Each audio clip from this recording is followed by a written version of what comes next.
প্রিয় বন্ধুরা, welcome to exam help Bangla YouTube channel. বন্ধুরা, আজকের এই ভিডিওটিতে আমরা আলোচনা করব শুধুমাত্র মাধ্যমিক পাস যোগ্যতায় তোমরা কোন কোন চাকরিগুলোর জন্য আবেদন করতে পারবে, যে সমস্ত ভ্যাকেন্সিগুলোর জন্য কিংবা যে সমস্ত চাকরিগুলোর জন্য এই 2024-এ খুব দ্রুত আবেদন প্রক্রিয়া শুরু হবে। তাই অবশ্যই তোমরা যারা শুধুমাত্র মাধ্যমিক পাস যোগ্যতায় ভিন্ন ভিন্ন গভর্নমেন্ট জব ভ্যাকেন্সির জন্য অনলাইন আবেদন করতে চাও, তোমাদের সবার জন্য ভিডিওটি খুবই ইম্পর্টেন্ট। ভিডিওটি শেষ পর্যন্ত দেখে নাও।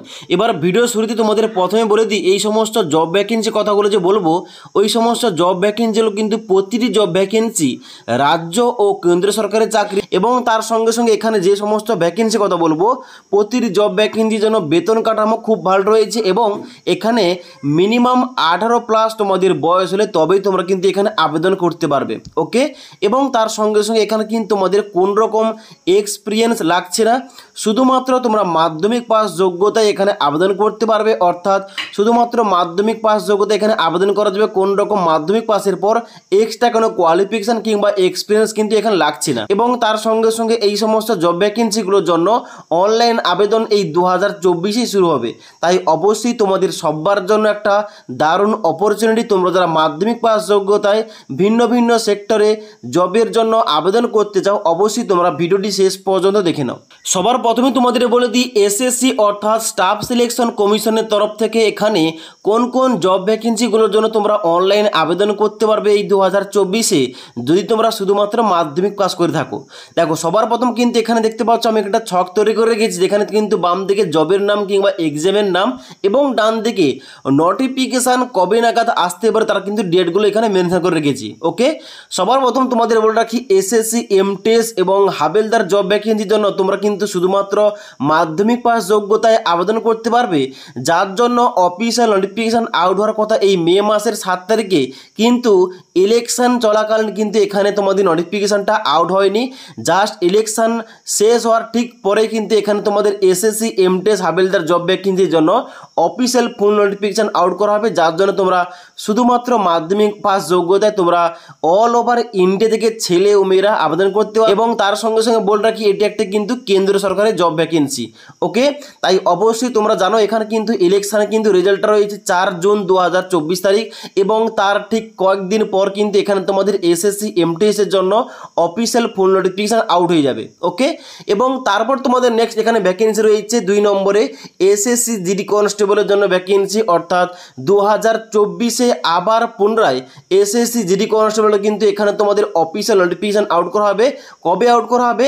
এসএসসির এক্সাম ক্যালেন্ডার অনুযায়ী এখানে কিন্তু তোমাদের ডেটটা দেওয়া রয়েছে 27/8/2024 তারিখ। অর্থাৎ 27শে আগস্ট 2024 তারিখে আবার পুনরায় 2024-এ এসএসসি জিডির জন্য নতুন ভ্যাকেন্সি আউট করা হবে, যার জন্য তোমরা অল ওভার ইন্ডিয়া থেকে ছেলে ও মেয়েরা আবেদন করতে পারবে। এবং তারপর তোমাদের 3 নম্বর রয়েছে এখানে এসএসসি পোস্ট ফেস এক্সাম। অর্থাৎ তোমরা অবশ্যই জানো এসএসসির ভিন্ন ভিন্ন ডিপার্টমেন্টের ভ্যাকেন্সিগুলো যোগ করে কিন্তু এই ফেস এক্সামগুলো বার করা হয়, যার জন্য তোমরা কিন্তু আবেদন করতে পারবে, যেখানে মিনিমাম মাধ্যমিক পাস যোগ্যতায় আবেদন করা যায় ভিন্ন ভিন্ন পোস্টের জন্য, যেখানে উচ্চ মাধ্যমিক পাস যোগ্যতায় আবেদন করা যায়, আবার কোনো ভ্যাকেন্সির জন্য কিন্তু গ্রাজুয়েশন পাস যোগ্যতায় আবেদন করা যায়, যার জন্য আগামী 2025 সালে কিন্তু আবেদন প্রক্রিয়া শুরু হবে।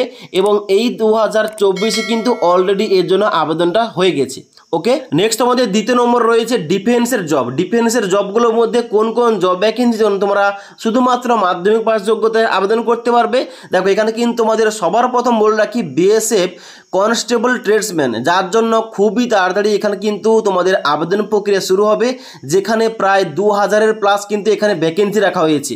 এই বিএসএফ কনস্টেবল ট্রেডসম্যান ভ্যাকেন্সির জন্য তোমরা কিন্তু শুধুমাত্র মাধ্যমিক পাস যোগ্যতায় আবেদন করতে পারবে, এবং যার জন্য ভোটের ঠিক পরে কিন্তু আবেদন প্রক্রিয়াটা শুরু হবে। ওকে, এবং তারপর তোমাদের নেক্সট রয়েছে এখানে এমইএস এমটিএস, অর্থাৎ মিলিটারি ইঞ্জিনিয়ারিং সার্ভিসের তরফ থেকে এমটিএস পোস্টের জন্য কিন্তু তোমরা আবেদন করতে পারো, যেখানে তোমাদের কোয়ালিফিকেশান চাওয়া হয় শুধুমাত্র মাধ্যমিক পাস। এবং এর জন্য কিন্তু তোমাদের অবশ্যই আবেদন প্রক্রিয়া চালু হয়, এবং এর জন্য কিন্তু আবেদন প্রক্রিয়া শুরু হতে পারে জুনের 2nd উইকে। এটা কিন্তু একটা টেন্টেটিভ ডেট। এখন তোমরা বর্তমানে ধরে রাখতে পারো যে জুন মাসের কিন্তু তোমাদের এই এমইএস এর এমটিএস এর তরফে কিন্তু আবেদন প্রক্রিয়া শুরু হতে পারে। ওকে, এবং তারপর তোমাদের নেক্সট রয়েছে 3 নম্বরে, যার জন্য তোমরা মাধ্যমিক পাস যোগ্যতায় আবেদন করতে পারো। এটা রয়েছে ইন্ডিয়ান নেভি এমআর, অর্থাৎ ইন্ডিয়ান নেভির তরফে এমআর এর জন্য অর্থাৎ ম্যাট্রিক রিক্রুটের জন্য কিন্তু অফিসিয়াল নোটিফিকেশন প্রতি বছর বার করা হয়, যার জন্য 2024 কিন্তু বার করা হয়েছিল, কিন্তু এর জন্য কিন্তু লাস্ট ডেট ছিল 27 মে 2024 তারিখ। তাই অবশ্যই এর জন্য কিন্তু অনলাইন আবেদন প্রক্রিয়াটা শেষ হয়ে গেছে। তোমরা যারা অনলাইন আবেদন করেছো তোমরা ডিটেল সিলেবাস এক্সাম প্যাটার্ন অনুযায়ী তোমরা কিন্তু ভালোভাবে পড়াশোনাটা করো। ওকে, এবার তোমাদের নেক্সট 3 নম্বর রয়েছে রেলওয়ে জবস, অর্থাৎ মাধ্যমিক পাসের পর রেলওয়ের মধ্যে কোন কোন জব ভ্যাকেন্সির জন্য আমরা আবেদন করতে পারি। দেখো, পুরো রেলওয়ে ডিপার্টমেন্টের মধ্যে শুধুমাত্র একটাই জব রয়েছে যেখানে শুধুমাত্র মাধ্যমিক পাস যোগ্যতায় তোমরা আবেদন করতে পারবে। এখন তো গ্রুপ ডির ভ্যাকেন্সি যেখানে কিন্তু আইটি মাস্ট লাগছে, তাই অবশ্যই শুধুমাত্র মাধ্যমিক পাস যোগ্যতা এখানে কিন্তু একটাই ভ্যাকেন্সি রয়েছে, আরপিএফ কনস্টেবলের জব ভ্যাকেন্সি, অর্থাৎ রেলওয়ে প্রোটেকশন ফোর্সের তরফ থেকে কনস্টেবল পোস্টের জন্য কিন্তু অফিসিয়াল নোটিফিকেশন কিছুদিন আগে আউট হয়েছিল, যার লাস্ট ডেট ছিল 14 মে 2024 তারিখ। এখানে কিন্তু তোমরা প্রায় সবাই কিন্তু আবেদন করেছো। এখানে তোমরা যারা অনলাইন আবেদন করেছো অবশ্যই তোমরা কিন্তু ভালোভাবে স্টাডি করো, কারণ এখানে কম্পিটিশনটা অনেকটাই বেশি হবে, যেহেতু একটা কেন্দ্র সরকারের জব ভ্যাকেন্সি এবং কোয়ালিফিকেশন শুধুমাত্র মাধ্যমিক পাস, তাই প্রচুর ক্যান্ডিডেট কিন্তু এখানে অনলাইন আবেদন করে। অবশ্যই এর এক্সাম প্যাটার্ন ও সিলেবাস অনুযায়ী কোন কোন বইগুলো পড়তে হবে অলরেডি কিন্তু আমাদের এই টপিকে ভিডিও দেওয়া রয়েছে, তোমরা না দেখে থাকলে নিচের লিঙ্ক থেকে দেখতে পারো এবং ভালোভাবে কিন্তু স্টাডিটা শুরু করতে পারো। ওকে, এবার তোমাদের নেক্সট পড়ে রাখি পোস্ট অফিসের মধ্যে কোন কোন জব ভ্যাকেন্সিগুলোর জন্য তোমরা শুধুমাত্র মাধ্যমিক পাস যোগ্যতায় আবেদন করতে পারবে।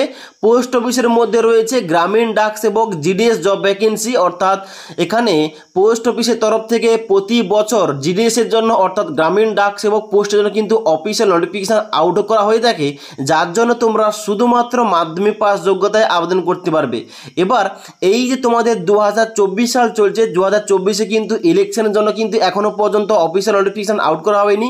ইলেকশনের ঠিক পরেই জুলাই মাসের প্রথম সপ্তাহে কিংবা জুন মাসের শেষ সপ্তাহে কিন্তু এখানে অফিসিয়াল নোটিফিকেশন আউট করা হতে পারে এই জিডিএস এর জন্য, যার জন্য তোমরা কিন্তু অবশ্যই শুধুমাত্র মাধ্যমিক পাস যোগ্যতায় আবেদন করতে পারবে, যেখানে তোমাদের টোটাল ভ্যাকেন্সি 30,000-এর কাছাকাছি কিন্তু থাকতে পারে। তাই অবশ্যই তোমাদের কাছে একটা দারুণ অপরচুনিটি। এবং তার সঙ্গে সঙ্গে জানাটা কি, এখানে কিন্তু জিডিএস এর জন্য কোন রকম পরীক্ষা দিতে হয় না, পরীক্ষা নেওয়া হয় না, কোন রকম ইন্টারভিউ নেওয়া হয় না, শুধুমাত্র তোমাদের মাধ্যমিকের নাম্বার অনুযায়ী এখানে কিন্তু সিলেকশনটা করা হয়ে থাকে।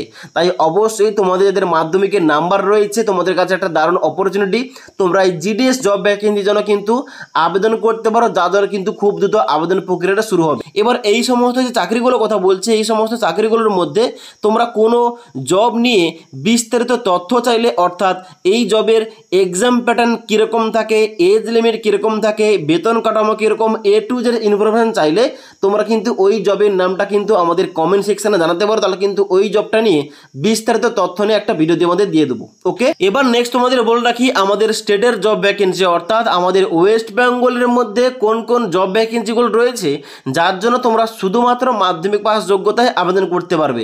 এখানে কিন্তু ওয়েস্ট বেঙ্গলের মধ্যে তোমাদের রয়েছে ডব্লিউপি কনস্টেবল পোস্ট, এবং তার সঙ্গে সঙ্গে রয়েছে কেপি কনস্টেবল এবং এক্সাইজ কনস্টেবল। এই সমস্ত জব ভ্যাকেন্সির জন্য তোমরা কিন্তু শুধুমাত্র মাধ্যমিক পাস যোগ্যতায় আবেদন করতে পারবে। এবার তোমাদের বলে রাখি এখানে এই ডব্লিউপি কনস্টেবল, কেপি কনস্টেবল এবং এক্সাইজ কনস্টেবল কিন্তু এখানে অলরেডি আবেদন প্রক্রিয়া শেষ হয়েছে। তোমরা যারা আবেদন করেছো অবশ্যই কিন্তু ভালোভাবে তোমরা প্রিপারেশনটা নাও। এবার 2025-এ আবার পুনরায় এই সমস্ত ভ্যাকেন্সিগুলোর জন্য কিন্তু অফিসিয়াল ফুল নোটিফিকেশন আউট করা হবে, যার জন্য কিন্তু তোমরা আগাম প্রস্তুতি নিতে পারো। ওকে, এবার এই সমস্ত রাজ্য সরকার ও কেন্দ্র সরকার জব ভ্যাকেন্সি বাদেও মাধ্যমিক পাস যোগ্যতার উপর ভিন্ন ভিন্ন জব ভ্যাকেন্সি রয়েছে, যার জন্য তোমরা কিন্তু আবেদন করতে পারো ছেলে ও মেয়েরা। যেখানে তোমাদের বলে রাখি 1 নম্বর রয়েছে হোমগার্ডের ভ্যাকেন্সি, যে সমস্ত বিভিন্ন প্রাইভেট সেক্টরগুলো রয়েছে এবং তার সঙ্গে সঙ্গে ভিন্ন ভিন্ন স্কুল কলেজ রয়েছে, সেখানে কিন্তু হোমগার্ডের জন্য রিক্রুটমেন্ট ভিন্ন ভিন্ন সময় আউট করা হয়ে থাকে, যার জন্য তোমরা শুধুমাত্র 8 পাস যোগ্যতায়, মাধ্যমিক পাস যোগ্যতায় এখানে আবেদন করতে পারো।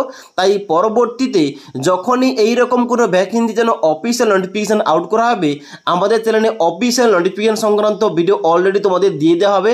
তাই পরবর্তী ভিডিওর আপডেটগুলো পাওয়ার জন্য আমাদের চ্যানেলটি সাবস্ক্রাইব করে রাখো। পরবর্তীতে যখনই কিন্তু আমাদের চ্যানেলে কোন রকম ভিডিওর আপডেট দেওয়া হবে, ভিডিওর নোটিফিকেশনগুলো তোমাদের কাছে সঙ্গে সঙ্গে পৌঁছে যাবে। ওকে, তারপর তোমাদের সেকেন্ড নম্বর রয়েছে পিয়ন পোস্ট, অর্থাৎ ব্যাংকের তরফ থেকে পিয়ন পোস্টে নিয়োগ করা হয়ে থাকে। ভিন্ন ভিন্ন সরকারি কলেজ, ভিন্ন ভিন্ন সরকারি স্কুলগুলোতে কিন্তু পিয়ন পোস্টে কিন্তু অফিসিয়াল নোটিফিকেশন আউট করা হয়ে থাকে, যার জন্য কম্পিটিশন অনেকটাই কম থাকে এবং ভ্যাকেন্সি কম থাকে, যার জন্য তোমরা 8 পাস যোগ্যতায়, মাধ্যমিক পাস যোগ্যতায় পিয়ন পোস্টে আবেদন করতে পারো।